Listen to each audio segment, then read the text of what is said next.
السلام علیکم۔ باپ کے انتقال کے بعد بیٹا ماں کو اولڈ ہاؤس چھوڑ گیا اور ساتھ ساتھ مسلسل اس کی خبر گیری کرتا رہتا۔ ایک دن اولڈ ہاؤس سے فون آیا کہ تمہاری ماں بہت بیمار ہے، جلدی پہنچو۔ بیٹا فوراً وہاں پہنچ کر ماں کے ساتھ بیٹھ گیا اور کہا آپ کو کچھ چاہیے تو میں لا دوں۔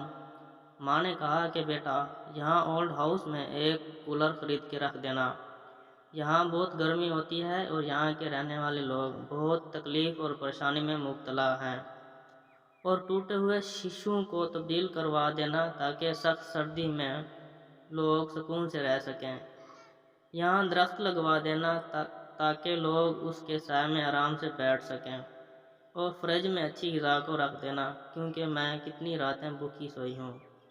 بیٹے نے حیرت سے کہا کیا آپ اس دنیا سے جا رہی ہیں اور مجھ سے یہ درخواست کر رہی ہیں؟ ماں نے کہا ہاں بیٹا، مجھے گرمی، سردی اور بھوک پیاس کی عادت ہے، میرے لیے کوئی مسئلہ نہیں، لیکن مجھے ڈر ہے کہ جب تمہارے بیٹے تمہیں ضعیفی میں یہاں چھوڑ جائیں تو مجھے بہت تکلیف ہوگی، کیونکہ میں نے تجھے بہت ناز سے پالا تھا۔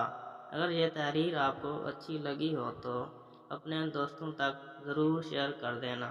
شکریہ۔